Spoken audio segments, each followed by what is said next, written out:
What's good? This is Top Title Sports.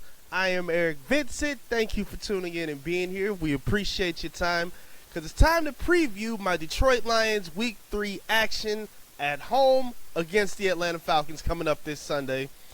And man, after the emotion that Lions fans have had to suffer through this week, after the Week 2 loss against the Seattle Seahawks, they damn sure better win this game coming up. Let's just start there. I don't think Lions fans can handle this kind of emotion all season. With the expectation that was set for this season, Lions fans are not going to be able to take a whole 16, 17 weeks of the kind of emotion that we had to deal with in the Week 2 game against the Seahawks. That game still is driving me up a wall. And because of that, they kind of need to win this game. Not for their sake, but more so for the fans' sake, for our resolve and mental capacity.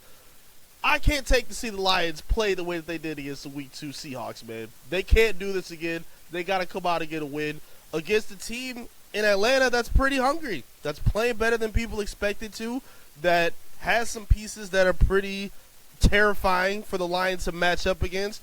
So this won't be no easy game for them.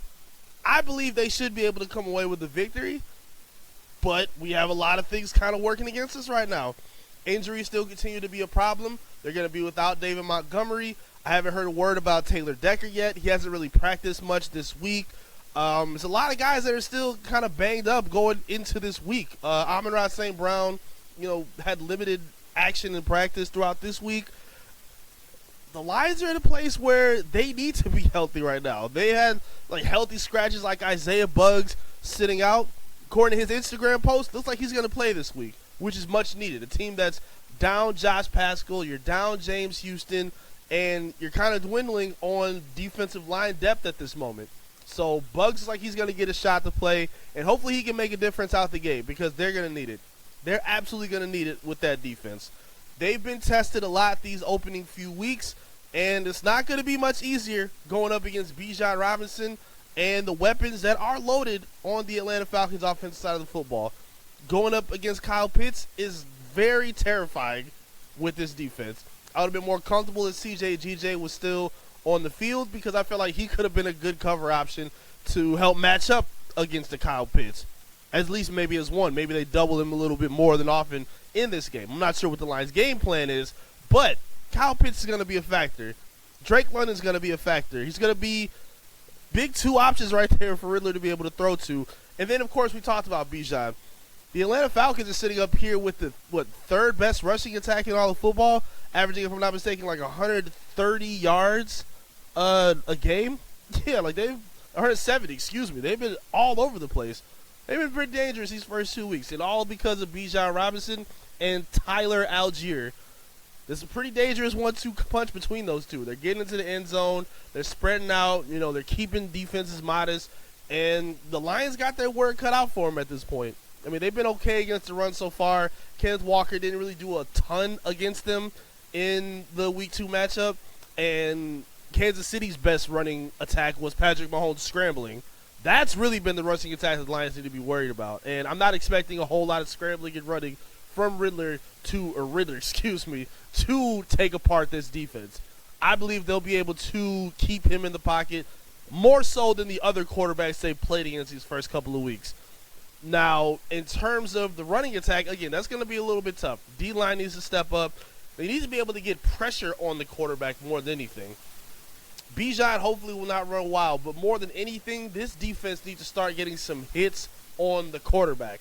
Alex Anzalone having the lone sack and quarterback hit for this defense thus far is very alarming to me. Alex Anzalone having the only hit on a quarterback and a sack so far this season is alarming. And it should alarm plenty of other Lions fans as well. Again, we talked about it in the last video and the worry of what their depth and their talent was in terms of what they bring on the defensive line. They got to start bringing it at this point. They got to find creative ways to get them in the right matchups. They got to blitz and stunt a little bit more often to create better pressure, and that's going to have to come from Aaron Glenn. He's not going to be able to roll out the same game plan quarter by quarter against the Falcons in this game. and moving throughout the rest of the season as well. Defense is on notice. They really got a lot of showing to do. They got a lot of proving to do if the Lions are going to get out of this game with a W. Offense, I think they'll be able to kind of have their way again. Goff didn't have a bad game against Seattle. Outside that horrendous pick six, the timing was bad. The read was bad. Apparently Gibbs was supposed to sit on the route, and he, I guess, took it too far and it ended up being a pick. Whatever the case was, it was an ugly play. And it's an ugly kind of situation for the Lions right now, considering the injuries that are on the offense. Again, the offensive line is a little bit hurt. If I'm not mistaken, I think Frank Ragnow or Glasgow, one of the two, are hurt right now. They've been limited through practice. Taylor Decker's been limited through practice. So we'll probably see Penei Sewell. Well, he's been taking time at left tackle so far in the absence of Taylor Decker. But, again, we're not certain if he's going to play yet at this point. But they did do a good job of keeping Jared Goff clean. He hasn't been hit a whole lot. He, unfortunately, it seems like he always has to deal with at least, like, 3 passes batted down at the line of scrimmage whenever he tries to throw a pass, especially on third down. Whenever he's trying to get a pass off, it seems like he's dealing with a lot of pressure in his face in terms of batting his passes down. He hasn't been hit a lot. He hasn't been sacked at all, but dealing with that is kind of a problem. I do think the O-line has been doing a good job of protecting him, but that is still a problem, and it stalls drives for this offense. And speaking of injuries again, Amon-Ra St. Brown dealing with a toe injury. I think he practiced a little bit today, practiced a little bit yesterday in limited action, and we're not really sure what to expect of him at this point. I mean, he can't be the lone receiver, carrying the load, and he hasn't been. Shout out to Josh Reynolds, who's been playing, some pretty good, spots in the first couple weeks for the Lions. Khalif Raymond as well. He's always due for at least 1 or 2 big catches throughout the game. But in terms of consistency, they need to see a little bit more. And Sam Laporta has been a good help with that as well, getting 5 catches in each of his first 2 games of his rookie season. We haven't seen a whole lot of Jahmyr Gibbs in the passing attack, and that was supposed to be a huge reason that the Lions drafted him. Now, granted, it's early at this moment, but considering the circumstances right now with David Montgomery off the field, considering the circumstances that they're at where they're limited in terms of their pass-catching options, even having Jameson Williams out due to suspension, you're going to have to lean on Jahmyr Gibbs, I think, a lot this game. I'm not trying to make it a Jahmyr Gibbs, Bijan Robinson type game. That's going to be maybe the headline from, the major headline places. But he just needs to be able – he's going to have to be active, but he doesn't necessarily have to be better than Bijan. Like, I'm not sure what his workload is going to be. But I do think Jahmyr Gibbs got to touch the ball at least 20 times this game. He can't be on no pitch count. This should not be a game where you're leaning on Craig Reynolds to carry the bucket for the Detroit Lions.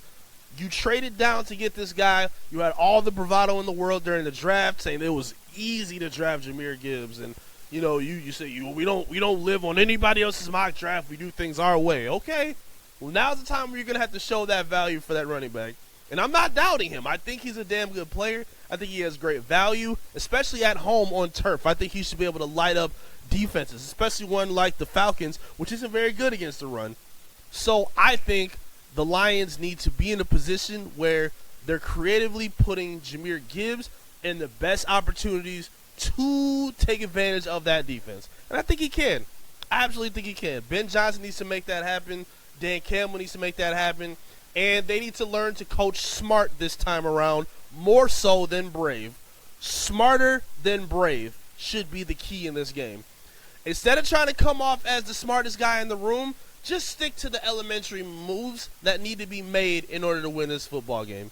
It doesn't have to be too complicated. You shouldn't be kicking or going for it on 4th down from your 40-yard line indoors with the lead when you have one of the best punters in the football. You shouldn't have to be doing that. You shouldn't be outsmarting yourself and putting your team in harm's way. These games are too valuable. You just saw that last season. These are the same mistakes you were making last season. You got to clean it up, especially to kick off and start a season. You're making this team play from behind when you're creating these mistakes, and that has to be corrected for the Detroit Lions team. That's the definition of SOL. Making mistakes that don't need to be made that puts your team behind. It puts you in position to beat yourself more so than the other team beating you. Like instead of going for it on that 4th down and Jack Fox punts the ball and pins the Seahawks at the 5, and they end up just driving 95 yards down. You know, you're not making any stupid penalties to help aid them on their drive. They just beat you 95 yards down the field. That's fine. I can live with that at that point. But I can't live with coaches making bad calls and bad moves that put their team in positions to struggle instead. I can't deal with players, you know, having stupid penalties that put them behind the 8 ball and help their opposition get close to the scoring. Those are SOL mistakes that need to be rid of. And Dan Campbell had a few of them last week. So hopefully those have been cleaned up moving forward, because if the Lions are going to be who we think they are, those coaching performances can't happen ever again. Ever again from Dan Campbell. If he's who we think he's going to be, if he's going to have the success we think he's going to have, those kind of coaching mistakes that we saw last week cannot happen again. They can't happen again. And I don't think they will. I feel like it's going to be another close matchup.